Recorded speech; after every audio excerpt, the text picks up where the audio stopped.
guess like I don't know. I guess final thoughts about comics would be like I don't know, just do them. Like I said earlier, like just make comics. Like that's what every great creator tells you to do, and I agree with that. I think it's you got to learn, you got to keep going and keep making books. Right. Well, one thing I wanted to ask is, you talked a little bit about how we were inspired by Kevin Smith, Yeah. but I'd say your main blood book that you've created is Mighty Mascots. Oh yeah. Yeah. And when you read that book, I mean, that book bleeds like Avengers. You know what I mean? Yeah. So where was your genuine inspiration for Mighty Mascots? When you peel back all the layers of, how, and what inspired you to write that book, where was the precipice of that? I'd say that one was more my love of the 80s and Saturday morning cartoons, like was more the inspiration. But it was like a single t-shirt. I think I've told you that story where it's like Amy bought me this t-shirt that had all the breakfast mascots on it and they were all hanging out, and that was the spark, like that was the spark that I was like there's something there, and then I kind of figured out what it was going to be. It was like you were talking about earlier with that one line of dialogue and then everything reverberates from it. That was that my moment with Mighty Mascots.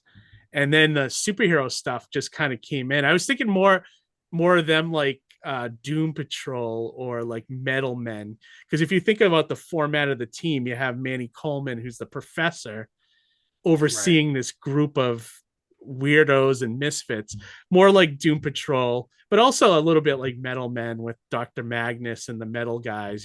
So Yeah, yeah. it's that was more the template, but I could see where you could say Avengers too. Anyone that has like a team, it's kind of like, it Well, could be so any of that stuff. more specifically, like these are the parallels I pulled from it, is that when you look at Horatio Honeyflakes, your main character who's the leader of the team and the pirate, he's your Captain America. I mean, he's calling out battle moves on the field with the best guy Oh, for the yeah, job. You know what I mean? yeah, And that's a very Captain America thing, but he's also self-conflicted from his mistakes from his past, things like that. yeah, When he's having his anxiety laden flashback, and I think it was like issue 2 or something like that, or issue 3.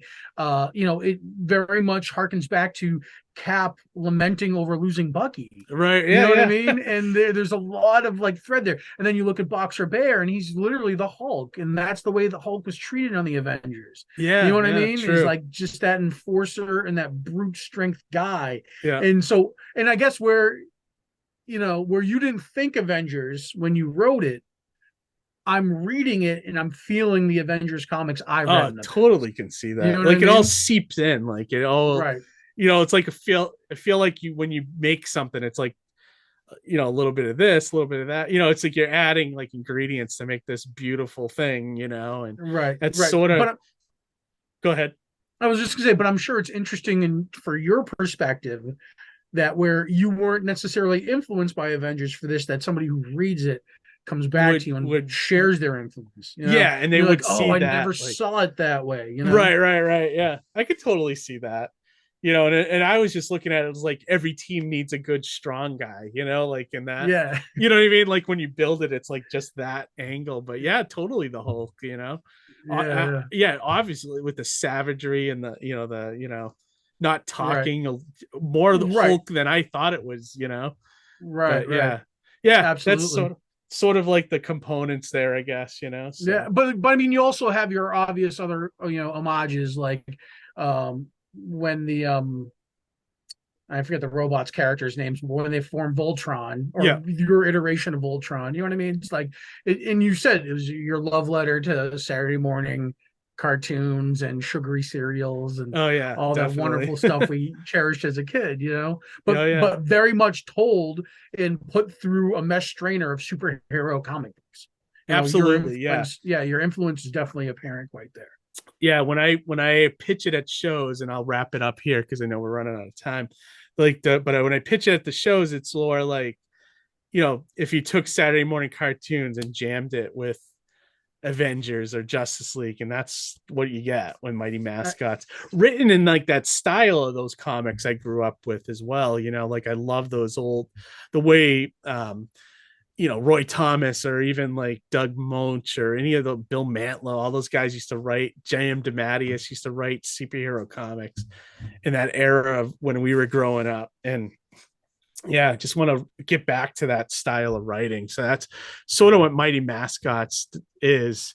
And I think it hits people differently, wherever you grew up and you're reading it, and either you get it from that or other things. Like there's younger kids that have read it that don't necessarily have known Saturday morning cartoons at all, but they still like it because it appeals to something in them, something they grew up. I think everybody kind of knows Mascots and they know like cereals and things like that. So I think it just hits on a lot of levels, which is my intention as well. I guess. Right. When there's recognition in the characters you're spoofing as well. Oh, absolutely. Yeah, absolutely. Brewster McPunch is the Kool-Aid Man and things of that nature. Oh yeah, definitely. It's part of the fun of the book, I think, too, is like being able to tell who I was homaging, and different things like that. So yeah, definitely. So Mighty Mascots out there if anyone wants to check it out.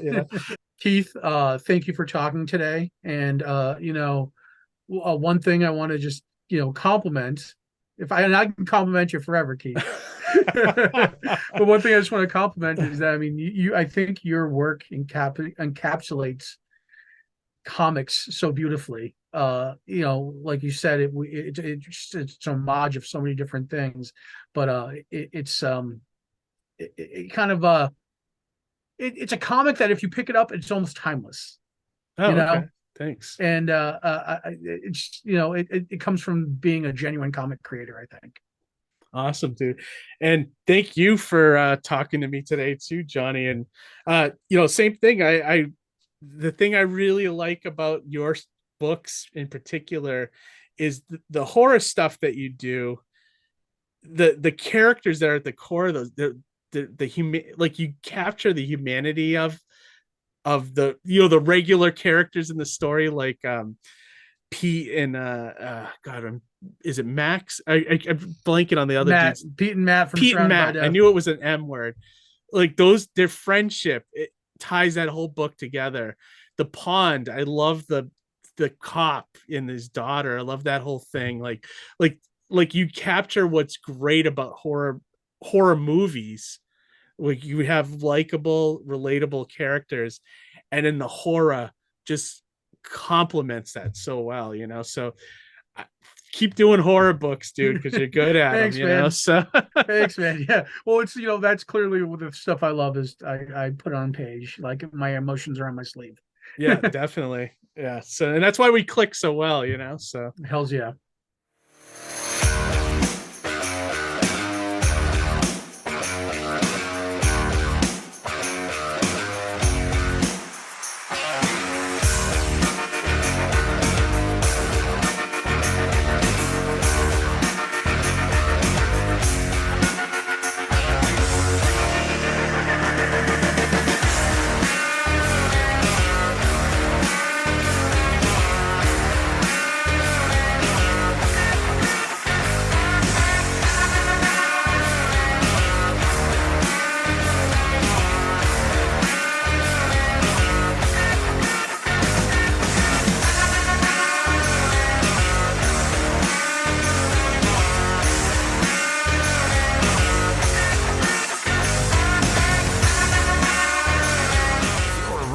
Podcaster, artist, or indie creator of any kind, you'll know what a struggle it can be to find creative services at an affordable price. And that's where Gig comes in. The global indie group has everything you need under one roof. You can connect with publishers, writers, editors, artists, videographers, musicians, composers, voiceover artists, podcasters, and more. Hi, I'm Lori Calcaterra, and I'm on Gig. Hi, this is Ben from Comic Book Squares, and we're on Gig. This is George Medina, and I'm on Gig. Hi, I'm Morgan, and I'm on Gig. I'm Lauren. And I'm Matt, and we're Hops Geek News, the geek-centric beer-loving pop culture podcast. We're on Gig. Cheers. Hi, I'm Letzi, and I'm on Gig. Hi, I'm Witty, and I'm on Gig. We're on Gig. Head to globalindiegroup.com now and check it out.